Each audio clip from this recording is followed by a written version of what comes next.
the debut of the Plymouth Superbird, a first-time winner, and a race that will never be forgotten. This is the story of the 1970 Daytona 500. The 12th running of the Great American Race was held on February the 22nd, with a crowd of 103,000 on hand to witness this all-time classic. The temperatures were in the low 60s, and it was the second race of the 1970 season. We would see the debut of the 1970 Plymouth Superbird and the 1969 Ford Torino Talladega in the Great American Race.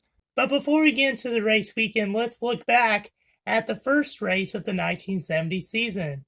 A month prior, the 1970 season began at Riverside International Raceway. The Motor Trend 500 was a grueling race that lasted 5 hours and 11 minutes.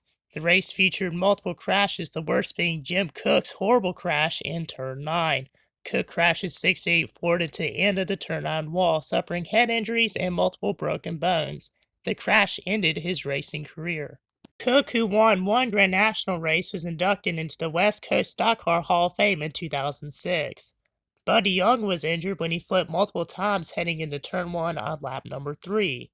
1967 Motor Trend 500 winner Parnelli Jones led 88 of the 193 laps but fell out on lap 168 with a clutch failure, handing the lead to A.J. Foyt, who would lead the rest of the way. Grand National action would pick back up mid-February with time trials in the two 125-mile qualifier races which were held on February the 19th. Cale Yarborough, driving the number 21 for Wood Brothers Racing, was the fastest in time trials with a pole speed of 194 miles per hour. Buddy Baker qualified second in the number 6 Dodge Daytona owned by Cotton Owens. In the first 125-mile qualifying race, Cale Yarborough and Bobby Isaac dominated the caution-free 50-lap sprint. During the only pit stop, Cale's 15-second stop, compared to Isaac's 20-second stop, made the difference. Yarborough led 24 laps en route to the win, averaging a then 125-mile race record of 183.295 miles per hour. Isaac, Leroy Yarborough, Donnie Allison, and Pete Hamilton rounded out the top 5. The second 125-mile qualifier was dominated by the 1969 Dodge Daytonas. Buddy Baker started on the pole and was passed on lap number 2 by charging Charlie Glotzback. It was Charlie's first start since being shot on November 30th, 1969 by an employee of his trucking company. Despite having suffered broken ribs and having a bullet still in his upper arm, Charlie returned to the track, continuing to run competitively in the series and was a contender for the 500. However, on lap 19 of that second 125-mile qualifying race, tragedy struck. Talmadge Prince was making his first start in the Grand National Series, driving a number 78 Dodge Daytona that he purchased from James Hilton a couple weeks prior. Prince was born in Alabama and had a 50% share of a Plymouth Chrysler dealership in Dublin, Georgia. Talmadge began his racing career driving sprints and late model sportsman cars, but he had his sights on the Grand National Series. Known by Tab by his friends, he entered the race as a rookie and didn't have any prior experience on super speedways. On lap 19, Prince blew his engine in turn 1 and slid sideways. He was then hit on the driver's side by Bill Seifert, and Johnny Halford was collected in the accident. He passed away at the age of 32, leaving behind his wife, 2 sons, and a daughter. Speed Weeks was off to a somber start. After this, James Hilton withdrew from the 500. He had driven a number 23 Plymouth in the first qualifier event. The wreck was the only caution of the race, and 13 laps were run under the yellow flag. Charging Charlie proved why he was a contender to win the 500. He led 36 of the 50 laps in the qualifying race, winning by 4 seconds over Buddy Baker. Bobby Allison finished 3rd, Tiny Lund 4th, Richard Brickhouse 5th, and Ray Elder came home 6th. David Pearson, who struggled with steering issues in the first 125-mile qualifier, started 3rd in the Great American Race. The 3-time Grand National Series champion was still looking for his first Daytona 500 victory. He was coming off back-to-back championships in 1968 and 1969. Charlie Glotzback started 4th and Donnie Allison 5th. Joe Frisone was making his first 500 start, driving the number 3 1969 Dodge Daytona for car owner Ray Fox. Other drivers making their first start in the Great American Race were Jim Vanderveer, Dick Trickle, Tommy Gale, and Ron Kozlowski. Favorite Kel Yarborough led the first 11 laps before Charlie Glotzback, Bobby Allison, and Tiny Lund would take turns out front. Richard Petty and Cecil Gordon blew their engines on lap 7, placing them last on the leaderboard and bringing out the first caution of the day. The second caution occurred just 10 laps later when Jim Vandiver also lost his engine. Kel took the lead back from Tiny Lund and was smooth sailing until he lost his engine after leading 26 of the first 31 laps.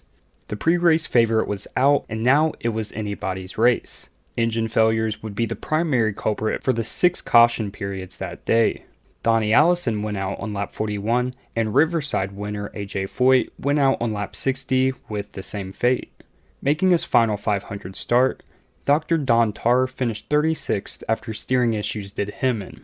15 of the 40 starters DNF'd with mechanical failures.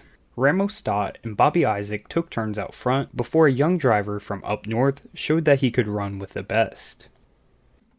Pete Hamilton was born in Massachusetts in 1942 and had begun his racing career driving the street division at Norwood Arena Speedway. Pete worked his way up, winning the Thompson World Series Twin 50s Championship in 1965 and the NASCAR Sportsman Division title in 1967. Hamilton moved to the South to compete with the Grand National Series in 1969 and made 19 starts prior to the 1970 season. In his first 2 seasons, Pete had 4 top 5s, 8 top 10s, led 56 laps, and won the 1968 Rookie of the Year award. Pete was out of a ride early in 1969 after his car owner A.J. King left the sport. Before the 1970 season, Richard Petty hired a young prospect to drive the number 40 Plymouth Superbird, and Hamilton was impressive, having finished a spot ahead of Richard Petty in the first qualifier race and starting 9th in the Great American Race. Hamilton went out to the lead for 2 laps and mixed it up with Bobby Isaac, Charlie Glotzback, and David Pearson. On lap 89, Buddy Arrington, who was struggling in the event, slammed the backstretch wall off turn 2, bringing out the 5th caution of the event. He suffered several broken ribs, and the impact was so hard that the top crossbar of the car's wing snapped and flew in the air 60 feet down the track. John Sears, driving the 86-69 Dodge, drove underneath the flying piece, which gave him a fright. The wreck resulted in NASCAR making a new mandate for all wing cars to have a steel cable anchoring the wing to the frame of the car. After 20 laps under yellow, Charlie Glotzback resumed the lead, but it didn't take long for Pearson to catch him after pitting. Bobby Allison went back out in front from laps 140 to 143 before Pearson and Hamilton got by. Leroy Yarborough, Charlie Glotzback, and Isaac fell off of the lead lap due to cut tires and the unscheduled pit stops that came with it. On lap 187, Dick Brooks blew his engine and spun, bringing out the final caution. Under the yellow, Pete Hamilton got 4 fresh tires from his Maurice Petty-led crew, while David Pearson only got 2 right-side tires. In the final sprint for the win, Pete was under a lot of pressure from the Silver Fox. With just 2 laps to go, Pearson made a run on him in turn 4, but got loose and failed the slingshot maneuver. Hamilton held off David by 3 car lengths, pulling off one of the biggest upsets in NASCAR history. Won his first major NASCAR victory, the Daytona 500. It was Pete's first series victory and the first for the Plymouth Superbird. After the race, Hamilton said, "I'm a young driver with a lot to learn. Winning one race doesn't prove you know it all." Pete averaged 149 miles per hour, which was the same as Marvin Panch in the 1961 Great American Race. Bobby Allison finished 3rd, Charlie Glotzback 4th, and Bobby Isaac 5th. Richard Brickhouse, making his final Daytona 500 start, finished 6th, driving the number 14, owned by Bill Ellis. The Winged Warriors showcased their dominance, with Dodge having 4 cars finished in the top 10 and Plymouth with 3.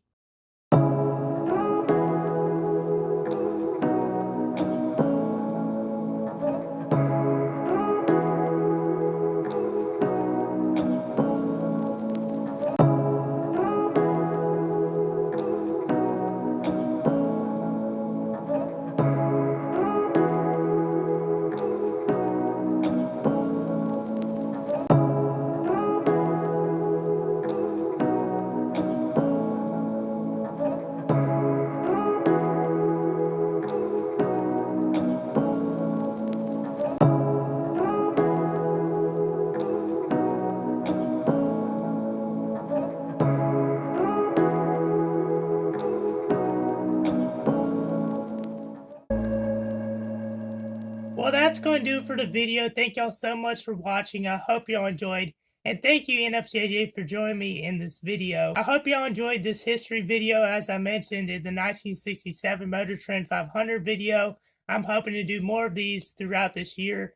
And if you haven't yet, go check out that one as well. Let me know down below your thoughts in the comment section. I'm really interested in hearing what y'all have to say about the 1970 Speed Weeks and maybe even some more about the 1970 season. Let me know down below. I hope y'all enjoyed this video. So if you did, please hit the like button. Please subscribe. I'm on the road to 1K subscribers, and I'd really like to get there in the next couple months. And it's been a big goal of mine that I've had ever since I started YouTube, was to hit 1K.